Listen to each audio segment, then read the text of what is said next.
नमस्कार, आप देख रहे हैं रीवा दर्शन में सचेता बघेल आपके साथ। आई नजर डालते हैं आज की खबरों पर विस्तार से। जनजातीय गौरव दिवस के आनंद के प्रकटीकरण का अवसर है। यह बात प्रदेश के मुखिया शिवराज सिंह चौहान ने वीडियो कॉन्फ्रेंसिंग के माध्यम से कही है। यह अवसर था जनजातीय गौरव दिवस समारोह की तैयारियों को लेकर समीक्षा बैठक का।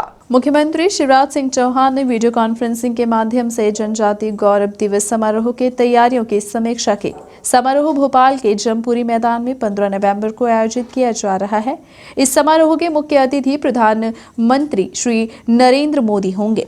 राजधानी भोपाल के साथ साथ प्रदेश की सभी ग्राम पंचायतों में भी जनजातीय गौरव दिवस मनाया जाएगा।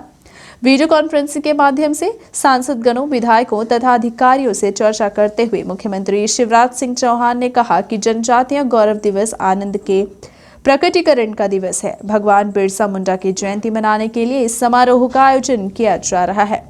इसमें प्रदेश के 2 लाख से अधिक अनुसूचित जनजाति भाई बहनों तथा अन्य व्यक्तियों के शामिल होने की संभावना है। समारोह में आदिवासी वीरों, सेना नायकों, स्वतंत्रता संग्राम के नायकों के चित्रों की प्रदर्शनी लगाई जाएगी। मुख्यमंत्री ने कहा कि समारोह में शामिल होने के लिए आने वालों के लिए समुचित व्यवस्थाएं सुनिश्चित करें, जिससे समारोह में शामिल होने वाला प्रत्येक व्यक्ति स्वयं को गौरवान्वित महसूस करे। केंद्र सरकार तथा राज्य सरकार की विकास योजनाओं ने अनुसूचित जनजाति परिवारों को विकास के कई अवसर दिए हैं। प्रदेश का आदिवासी समुदाय विकास के पथ पर अग्रसर है। जनजातीय गौरव दिवस इन सफलताओं की खुशी मनाने का अवसर है।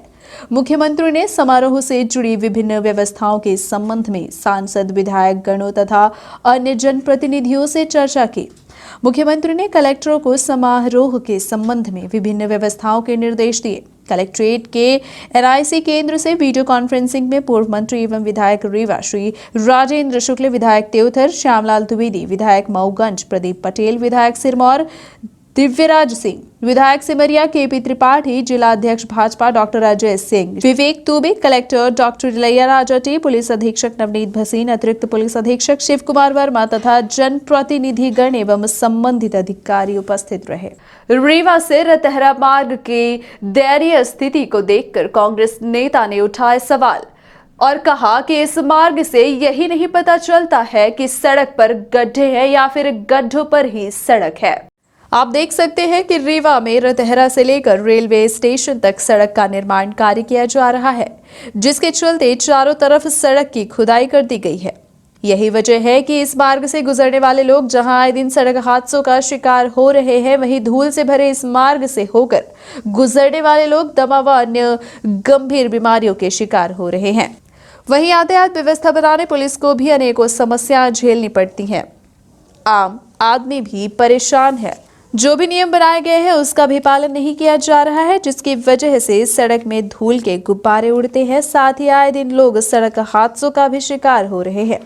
इस संबंध में कांग्रेस शहर अध्यक्ष गुरमीत सिंह मंगू से बात की गई तो उनका क्या कहना है, आइए आपको सुनाते हैं। जी, एक्चुअली प्रॉब्लम ये हुआ है कि उधर जो ट्रैफिक पुलिस थे वहाँ पे जाम रोक दिया गया था, जो अभी न्यू रोड बनी है। इधर जो गड्ढे हैं इधर आज चालू किया गया है। पहला जब चालू किया गया तो इधर कुछ भी व्यवस्था हुई नहीं है, पूरा गड्ढा है। तो आके ट्रैक्टर पलटे हुए, एक इसके पहले एक ट्रक था, छोटा ट्रक, वो फंस गया था, वो लगा कि पलट जाएगा। उसके पहले ये जो है इसके जस्ट पीछे जो खड़ा है वो बच गया पलटते पलटते। जी, तो ये थोड़ा सा जो है शासन जो है थोड़े से इसमें सख्ती से कार्रवाई करे, जिससे रोड जल्दी बने, लोगों को प्रॉब्लम ना हो। आप क्या करते हैं ये बताइए पहले। मैं एक आम नागरिक हूँ, अभी मैं जॉब की तलाश में हूँ। जी, तो क्या ये रोड के बारे में आप क्या कहना चाह रहे हैं, क्या समस्या है यहाँ पर, क्या होना चाहिए? समस्या अब सबके सामने पब्लिक पूरी देख रही, तबाही में चाहिए तबाही। क्या सारा दिन जाम लगा रहता है, पहला चीज़। प्लस जो एनवायरनमेंट है वो बहुत ज़्यादा धूल उड़ रही है, उससे ख़राब हो रहा है ना। तो बहुत ज़्यादा नहीं, इसको आप प्रशासन की लापरवाही मानते हैं या ठेकेदार की लापरवाही मानते हैं? कहीं ना कहीं इसमें ठेकेदार से शासन लाचेलता दिखाई दे रहा है। अगर शासन जब कड़क होगा तो ऑलरेडी जो ठेकेदार होगा काम करेगा टाइम से। मैं ये कहना चाहता था कि मेन रोड से बस जाना चाहिए था, जहाँ गड्ढा है वहाँ बस क्यों घुसेड़ा? नहीं, आप कहाँ से आ रहे हैं और कहाँ जाएंगे और क्या समस्या हुई? रीवा जा रहा था। और बीच में लटक गया। मेरे को गांव जाना था रीवा से, अब हमें लटका यहाँ एक आधा घंटा हो गया। तो क्या आपका वाहन बस जो फंसी हुई है गाड़ी में, फंसी हुई है, अभी निकल नहीं रही है। तो क्या मानते हैं आप इसको? क्या मैं शासन की लापरवाही मान रहा हूँ कि यहाँ का जहाँ रोड जाने लायक नहीं है वहाँ कैसे बस ले जा रहे हैं। अब यहाँ घुसवा कैसे दिए, यहाँ है और अभी आपने देखा है कि हाँ, आगे ट्रैक्टर ऑलरेडी पलट गया है। इसमें खतरा पब्लिक को भी हो सकता है, इसमें बस पलट सकती है, उसमें पब्लिक बैठा है। सबसे बड़ा पलट जाएगी तो उसका रिस्पॉन्सिबल कौन होगा? क्या नाम है आपका? मेरा नाम LP पटेल है। क्या करते हैं आप? मैं आम पब्लिक हूँ। सबसे बड़ी समस्या तो यह सिंगल रोड है, एक तरफ की रोड जो तो खुदी हुई है, जिससे जनता को भी काफ़ी कठिनाई का सामना करना पड़ रहा है। गड्ढे भी खुदे हैं, बाहर निकालना है। एक तरफ का अगर पूरा ट्रैफिक चलता है तो आने जाने वाले को काफ़ी असुविधा होती है। जमांचल का समय रहता है तो आदमी निकल नहीं पाता है। इस कारण से जो है तो जैसे रॉन्ग साइड आता है, जो खुदी हुई रोड है। इस रोड पर क्या ट्रैफिक बढ़ा हुआ ज़्यादा भी रहता है क्या? ट्रैफिक का दबाव तो खैर बहुत ज़्यादा है रीवा शहर में, और इससे बहुत कठिनाई का सामना करना पड़ रहा है। हम लोगों को भी करना पड़ रहा है, आम जनता को भी जो तो इसका सामना करना पड़ता है। ठीक। ढेकहा के अंदर भारतीय जनता पार्टी का कार्यालय है, जिसमें करोड़ों रुपए का भ्रष्टाचार और चंदा लिया गया और कार्यालय खड़ा कर दिया गया। अगर उसी पैसे से रोड बन गई होती तो आम जनमानस की तकलीफ नहीं होती। वो रोड तुरंत बन सकती है। बस शिवराज सिंह चौहान जी भाजपा कार्यालय के अंदर जिस दिन आएंगे उस दिन वह रोड बन जाएगी, या प्रभारी मंत्री आएंगे तभी वह रोड बन पाएगी। इस सीधे सरकार और मशीनरी दोनों दोषी हैं। मशीनरी और सरकार इसलिए दोषी है कि दोनों भ्रष्टाचार में लिप्त हैं। गड्ढों में सड़क और सड़क में गड्ढे, यह भारतीय जनता पार्टी का उसी तरह का जुमला है जिस तरह अच्छे दिन आने वाले हैं। कन्या महाविद्यालय रीवा में आयोजित की गई एक दिवसीय कार्यशाला का आयोजन रेड रिबन क्लब एवं NSS द्वारा आयोजित की गई, जिसमें 6 रोग को लेकर लोगों को जागरूक किया गया। शासकीय कन्या स्नातकोत्तर महाविद्यालय रीवा में रेड रिबन क्लब एवं NSS द्वारा एक दिवसीय कार्यशाला का आयोजन 6 रोग जागरूकता के संबंध में किया गया।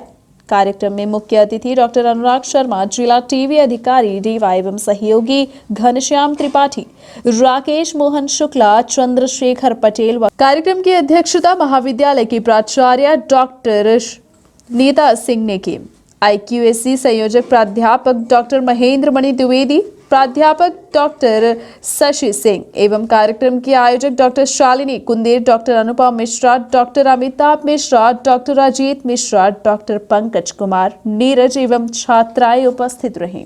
आज ये गर्ल्स डिग्री कॉलेज में एक टीवी के संबंध में जागरूकता रखा था कि यहाँ पे जो भी बच्चे हैं, जो भी कन्याएं हैं, क्योंकि टीवी को ख़त्म करना है 2025 तक, जैसा कि सभी जानते हैं, तो इसके विषय में हमारे क्षय रोग विभाग की तरफ से एक जागरूकता कार्यक्रम रखा था, जिसमें हमने सभी बच्चों को विस्तार से इस बारे में बताया है कि टीबी को हम कैसे पहचान सकते हैं, कैसा निदान कर सकते हैं, इसकी कहाँ जांच होती है, इसका कैसे ट्रीटमेंट लेना है, इसके विषय में हमने सभी को जागरूक करने का काम। टीबी के कुछ लक्षण होते हैं, प्रारंभिक लक्षण, जैसे किसी भी व्यक्ति को 2 हफ्ते से ज़्यादा खांसी आ रही है, या लंबे समय से बुखार आ रहा है, वजन कम हो रहा है, रात में पसीना आ रहा है, भूख नहीं लग रही है, तो ये उसके प्रारंभिक लक्षण हैं। इसके आधार पर हम संदेह कर सकते हैं कि उसको टीबी हो सकती है। 7वें वेतनमान से वंचित कृषि महाविद्यालय के कर्मचारियों एवं प्राध्यापकों ने जताया विरोध प्रदर्शन रीवा जवाहरलाल नेहरू कृषि महाविद्यालय में किया गया है। प्राप्त जानकारी के मुताबिक मध्य प्रदेश के उच्च शिक्षा विभाग के अंतर्गत सभी शासकीय महाविद्यालय के शिक्षकों का 7वां वेतनमान वर्ष 2016 से लागू कर दिया गया, परंतु कृषि विश्वविद्यालय के प्राध्यापकों के साथ भेदभाव किया जा रहा है। कृषकों के उत्थान के लिए समर्पित शिक्षकगण वैज्ञानिक जिनके अथक परिश्रम से प्रदेश को कृषि कर्मण पुरस्कार से नवाजा गया है, आज उन्हीं के साथ छल किया जा रहा है, जो घोर अन्याय है।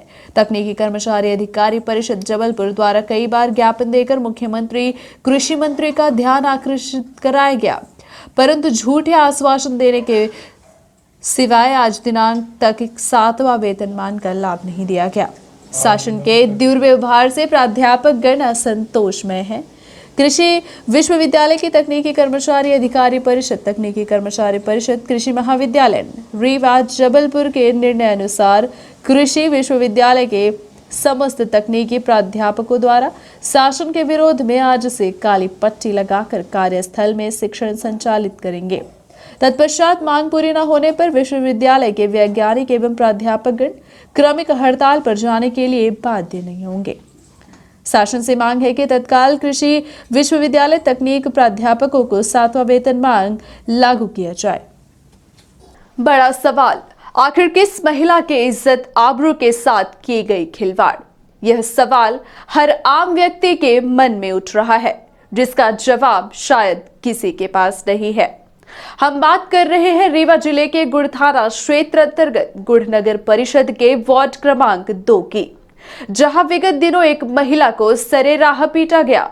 पीटा ही नहीं गया बल्कि महिला को निर्वस्त्र करके उसकी इज्जत व आबरू को खुले बाजार में नीलाम किया गया, जिसकी तस्वीर भी सोशल मीडिया के साथ अखबारों एवं टीवी चैनल की सुर्खियां बनी रही। लेकिन जिम्मेदार इस खबर से बेखबर देखे गए, जो कि कानून व्यवस्था पर एक बड़ा सवाल माना जा रहा है, क्योंकि इतनी बड़ी घटना के बाद कानून की रक्षा करने वाले लोग, महिला आयोग एवं शासन द्वारा महिलाओं के लिए बनाए गए कठोर से कठोर कानून सबके सब एक तरफ रह गए और कानून की सरेराह धज्जियां उड़ाने वाले लोग पैसे व रसूख के दम पर कानून की आंखों में पट्टी बांध दिए। लेकिन सवाल यह उठता है कि अगर हमारा संविधान, हमारे कानून व महिलाओं के लिए बनाए गए कानून के कोई मायने नहीं है, तो फिर इतना सब कुछ करने की क्या जरूरत है? क्यों सरकार महिलाओं के लिए नित नए कठोर कानून लागू कर रही है, जब खुलेआम पैसे व रसूख के दम पर इन कानूनों को कुचल दिया जाता है और हमारा तंत्र, तमाम सामाजिक संगठनों के साथ आम व्यक्ति सिर्फ तमाशबीन बनकर तमाशा देख रहा है। हम बात कर रहे हैं गुड़ नगर परिषद के वार्ड क्रमांक 2 की, जहां विगत दिनों एक महिला को निर्वस्त्र करके उसको सड़कों पर दौड़ा कर पीटा गया। इस बात को सैकड़ों लोगों ने अपनी आंखों से देखा है। बावजूद इसके हमारे तंत्र की आंखों में पूरी तरह से पट्टी बंधी हुई है और हमारा कानून, हमारी पुलिस इस मसले पर हाथ बांधकर तमाशा देख रही है। लेकिन इस घटना ने समाज को झकझोर कर रख दिया है कि अगर महिलाओं के साथ इस तरह से अपराध करने के बाद भी अपराधियों के खिलाफ कोई कार्यवाही नहीं होती, बल्कि उल्टे समाज में विष घोलने वाले लोग, इसका विरोध करने वाले लोगों के साथ मीडिया व अन्य लोगों के खिलाफ षड्यंत्र करके कार्यवाही करने का खेल खेल रहे हैं। फिर बुराई के खिलाफ आवाज उठाना तो दूर, बल्कि बुराई होते देख लोग मुंह फेर लेंगे और समाज में बुराई का ही बोलबाला हो जाएगा। कोई बुराई के खिलाफ आवाज नहीं उठाएगा। आपको भी जानकर हैरानी होगी कि जिस महिला के साथ दरिंदों ने मारपीट की है, अब उस महिला का कहीं अता पता नहीं है, जबकि घटना के बाद संबंधित महिला के परिजनों ने इस तरह से अपनी बात रखी और गंभीर आरोप लगाया है। आप खुद सुनिए इनका क्या कहना है। क्या हुआ बताओ। छुटकाओ तिवारी लेके भाभी को मेरे लाए ना पर्द होकर, उसके बाद यहाँ आकर मारे। साल के लेडीज जितने थे सभी लोग आके यहाँ मार रहे थे। फिर मैंने देखा तो मैंने पहले 10 मिनट रुका था, फिर उसके बाद मैंने सोचा कि मेरे को कहीं ना मारे, तो मैं चला गया मम्मी को बुलाने। उसके बाद मैं आया घर में तो यहाँ सबके दरवाज़ा बंद था, किसी के दरवाज़ा नहीं खुला था, न मेरी भाभी को पता था न कोई को पता था। बिना कपड़े वहाँ से बिना कपड़े के लेके आए थे यहाँ। फिर कहाँ से लेके आए थे? वो अपने घर से लेके आए थे। कौन लेके आया था? छुटकाऊ तिवारी, लड़का उनका चल गए उनके घर के लेडीज बिना कपड़े के। जी आप लोग रिपोर्ट कर रहे हैं? खाली समीज पर पहनी थी और वो फिराक भर पहनी थी, बाकी सब करवा दिए। कपड़े बिना उतार, मतलब कपड़े उतार के मारे थे। थाने में रिपोर्ट कर रहे हैं आप लोग? नहीं, अभी नहीं गए थे सर। अब यहाँ दे रहे, अब क्या करिए। हम जब मोहल्ला में गए सर लोग गए मोहल्ले में तो कोई गवाही नहीं दे रहा था। फिर जाना गुरु लोग फिर वो किए तो फिर सुने की आपको जान का खतरा भी है? जी सर। कौन दिया है जान का खतरा मारने के लिए? जी छोटा एक लड़का दिए।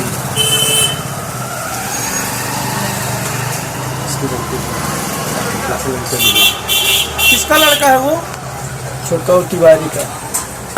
तो जब जानकारी नहीं हुई तो हम क्या बोल सकते हैं। जिस दिन से मारपीट हुई उस दिन से वो गायब जी मैं घर आया तो कोई नहीं था वहाँ पर, गायब है तब। सबके दरवाजा बंद था और वहाँ से मैं वहाँ बेरियल तक गला गया हूँ देखने, तो नहीं मिली तो मैं डायरेक्ट घर चला। वहीं अब इस घटना को लेकर भाजपा के पूर्व मंडल अध्यक्ष मोतीलाल मिश्रा ने भी सवाल खड़े किए हैं और शासन प्रशासन से इस मामले की जांच करने और कानून की धज्जियां उड़ाने वालों पर कठोर कार्यवाही की मांग भी की है। अब सवाल यह उठ रहा है कि एक महिला ने थाने में लिखित तौर पर आवेदन दिया है कि उसके साथ कोई घटना नहीं हुई है, बल्कि उसे गलत तरीके से परेशान कर उसकी इज्जत के साथ खिलवाड़ की जा रही है। ऐसे में एक अहम प्रश्न यह खड़ा होता है कि आखिर वो महिला कौन है जिसके साथ इतनी बेरहमी से मारपीट कर उसे निर्वस्त्र किया गया और इससे पुलिस प्रशासन व खुद को कानून के रखवाले कहने वालों ने क्या कार्यवाही की। आखिर क्यों इस मामले को संज्ञान में नहीं लिया गया, इसके पीछे किसका हाथ है? खैर, ये तो जांच का विषय है, परंतु आम व्यक्ति व अन्य महिलाओं के लिए यह घटना बड़ा भय पैदा करने वाली मानी जा रही है। इस मसले पर जिम्मेदार पूरी तरह से मौन है, कोई कुछ कहने बोलने की स्थिति में नहीं है। पर पुलिस अगर इस घटना की जांच सही तरीके से करे तो असलियत जरूर सामने आ सकती है, लेकिन ऐसा माना जा रहा है कि पुलिस पर भी कहीं ना कहीं से बड़ा दबाव आ रहा है।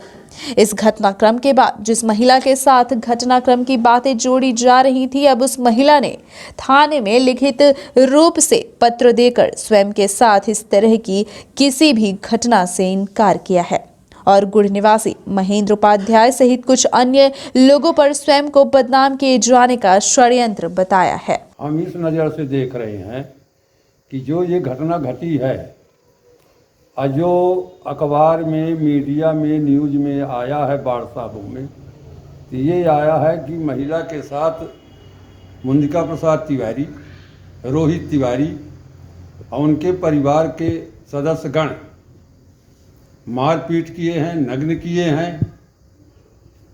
जो हमने न्यूज़ में सुना, तो हमारा ये कहना है कि, और हम भी आप वीडियो में देखा कि वो नग्न पड़ी है, उसका जो महिला का देवर है वो भी वीडियो में आया कि ऐसा उसके साथ मारपीट की गई है, नग्न किया गया है, जो कि उसके देवर का बयान भी है वीडियो में। अब ये क्या मामला है, क्या नहीं है, पुलिस प्रशासन इसमें क्या कार्रवाई कर रही है, क्या जांच कर रही है, ये कहाँ का मामला है। इसलिए कि भारतीय जनता पार्टी की सरकार चाहे उत्तर प्रदेश में देखे, चाहे केंद्र में देखे, चाहे प्रदेश में देखे, महिला प्रताड़न का अगर कोई किया है तो उसके ऊपर सख्त से सख्त कार्रवाई हमारी सरकार करती है। लेकिन ये जो हमारे गुड़नगर के अंदर हुआ ये कांड, इसमें ये पता नहीं चल रहा है ये कौन महिला है, कौन महिला नहीं है, इसकी पुलिस किस तरह से जांच कर रही है, क्या जांच कर रही है, और इसकी जांच करना चाहिए। तब पुलिस विभाग को जानना चाहिए कि ये प्रकरण कहाँ का है। अगर इस तरह का प्रकरण होते रहेंगे तो आने वाले समय में समाज में इसका प्रभाव क्या पड़ेगा। इसको शासन प्रशासन से मैं निवेदन करता हूँ, मैं पूर्व मंडल अध्यक्ष भाजपा, कि इसमें उचित कार्रवाई की जाए और इसकी उच्च स्तरीय तरह से जांच किया जाए, जिससे अपराधी का पता चल सके कि अपराधी कौन है और कौन नहीं है, और कौन वो महिला है कि वो महिला के साथ इस तरह कार्य किया गया और सरहंग लोग उसका दबाव दे करके गुंडागर्दी या किस तरह से, और तो इस तरह का अगर गुंडागर्दी करेंगे इस तरह के सरहंग तो कहाँ से महिलाओं का सुरक्षा होगा।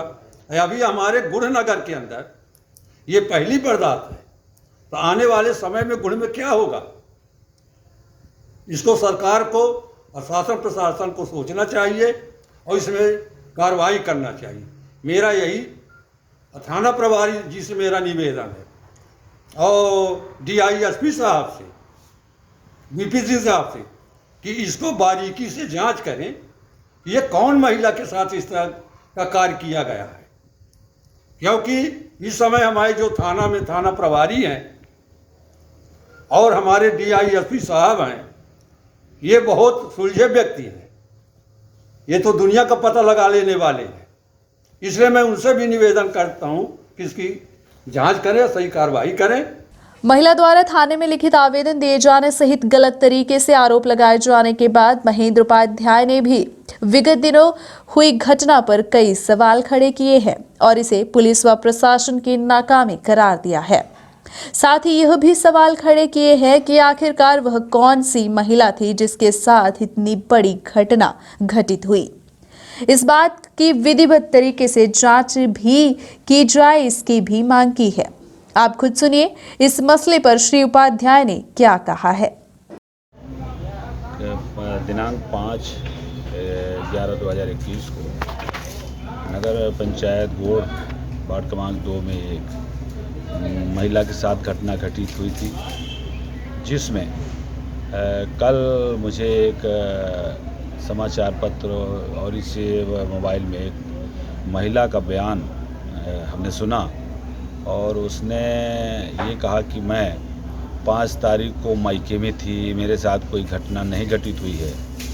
जब ये महिला मायके में थी तो फिर कौन महिला है, इसके ऊपर जिस तरह से मेरे आरोप लगाई है, मेरे ऊपर, इंद्रभान उपाध्याय के ऊपर, विकास तिवारी के ऊपर, कि इन लोगों ने मुझे बदनाम करने के लिए और धमकी दी है कि और वीडियो बनाया है, जबकि हमने अपने बयान में ऐसा कुछ नहीं कहा, ना मैंने किसी महिला का नाम लिया।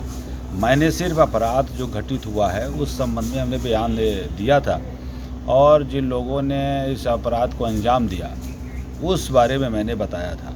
लेकिन इस महिला के बयान से ऐसा लगता है कि ये सोची समझी साजिश के तहत इससे बयान दिलवाया गया है। और जब ये महिला अपने मायके में थी तो सवाल ही उत्पन्न नहीं होता कि इस घटना में कौन शामिल था, कौन नहीं शामिल था। अब स्थिति ये है कि इसकी उच्च स्तरीय जाँच होनी चाहिए, इसकी CBI से जाँच होनी चाहिए, हमारी मांग है। और चूँकि घटना तो घटित हुई है, फिर वो कौन सी महिला है जिसके साथ इस तरह से घटना घटित हुई। हजारों आंखों ने उस घटना को वार्ड क्रमांक 2 से वार्ड क्रमांक 5 तक देखा है। जो महिला रात को वार्ड क्रमांक 7 के एक हरिजन के घर में रो रही थी, उसके घर में ठहरी हुई थी, फिर उसकी महिलाओं ने उसको साड़ी दी पहनने के लिए, 100 रुपये उसको किराया दिया और 6 तारीख को महिला वहाँ से भाग आई और ये आरोप लगा रही थी कि मेरे साथ मारपीट हुई है। तो वो कौन सी महिला है। और कई हमारे गुड़ के नौजवान साथियों ने थाना गुड़ में भी जाके बयान दिया कि एक महिला के साथ कुछ लोगों ने अभद्र व्यवहार किया है, उसके साथ निपर्द करके उसको घुमाने का प्रयास किया है। आखिर वो कौन सी महिला है, इस बारे में पुलिस को और जिला प्रशासन से हमारी मांग है कि इस बारे में उच्च स्तरीय जाँच कराएं। नहीं इस तरह जिस तरह से अपराध बढ़ रहे हैं, बिहार और यूपी के स्टाइल में गुड़ में इस तरह का अपराध किया गया है और इसमें एक गिरोह पूरा काम कर रहा है। हमारे जो गुड़ी के स्टाइल में गुड़ में इस तरह का अपराध किया गया है और इसमें एक गिरोह पूरा काम कर रहा है।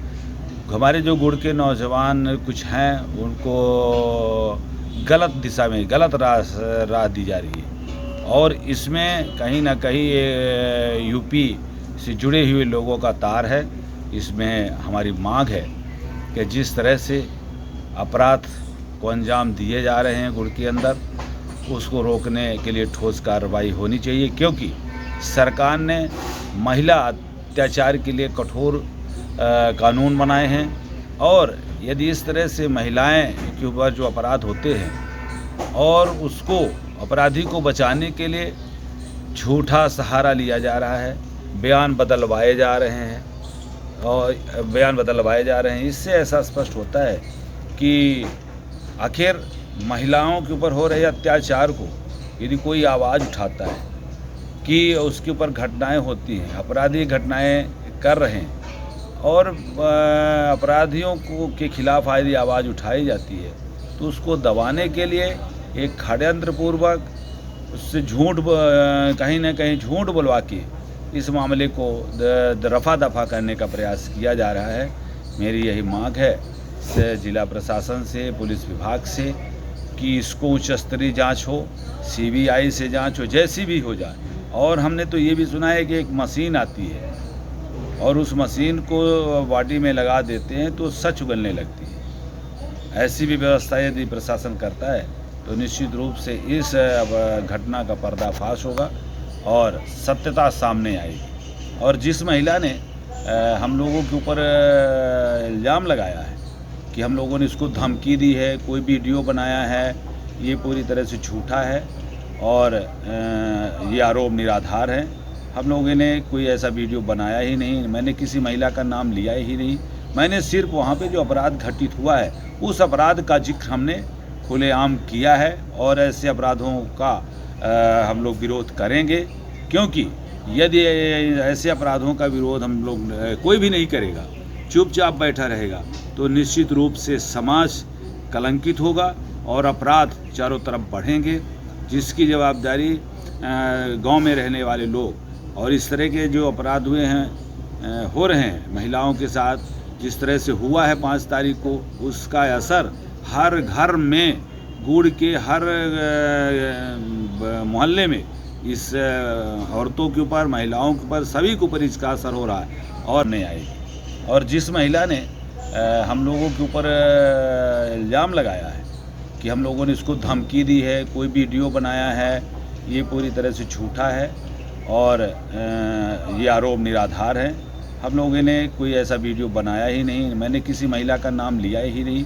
मैंने सिर्फ वहाँ पे जो अपराध घटित हुआ है उस अपराध का जिक्र हमने खुलेआम किया है और ऐसे अपराधों का हम लोग विरोध करेंगे, क्योंकि यदि ऐसे अपराधों का विरोध हम लोग कोई भी नहीं करेगा, चुपचाप बैठा रहेगा, तो निश्चित रूप से समाज कलंकित होगा और अपराध चारों तरफ बढ़ेंगे, जिसकी जवाबदारी गांव में रहने वाले लोग और इस तरह के जो अपराध हुए हैं हो रहे हैं महिलाओं के साथ, जिस तरह से हुआ है 5 तारीख को, उसका असर हर घर में, गुड़ के हर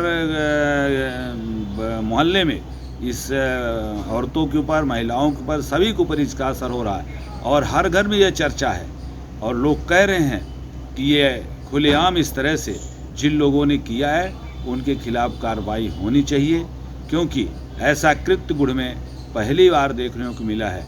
हर समाज के लोग इस घटना को दुर्भाग्यपूर्ण बता रहे हैं, लेकिन अपराधी खुलेआम इस घटना को दबाने का प्रयास कर रहे हैं। इसलिए मेरी मांग है कि इस घटना को निश्चित रूप से उजागर करना चाहिए।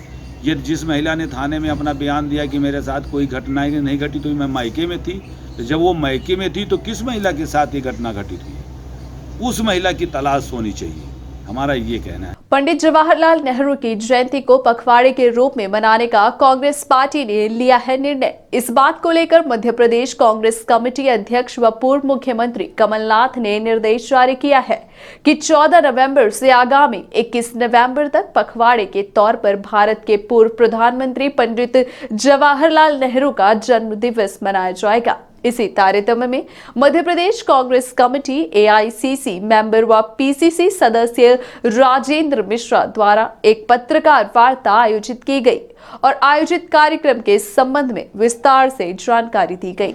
पखवाड़ा कार्यक्रम के दौरान कांग्रेस पार्टी भाजपा सरकार एवं महंगाई के साथ साथ किसानों के सामने खड़े खाद बीज व अन्य मुद्दों पर आम जनता से चर्चा करेगी और इस अभियान को एक बड़े आंदोलन का रूप देगी।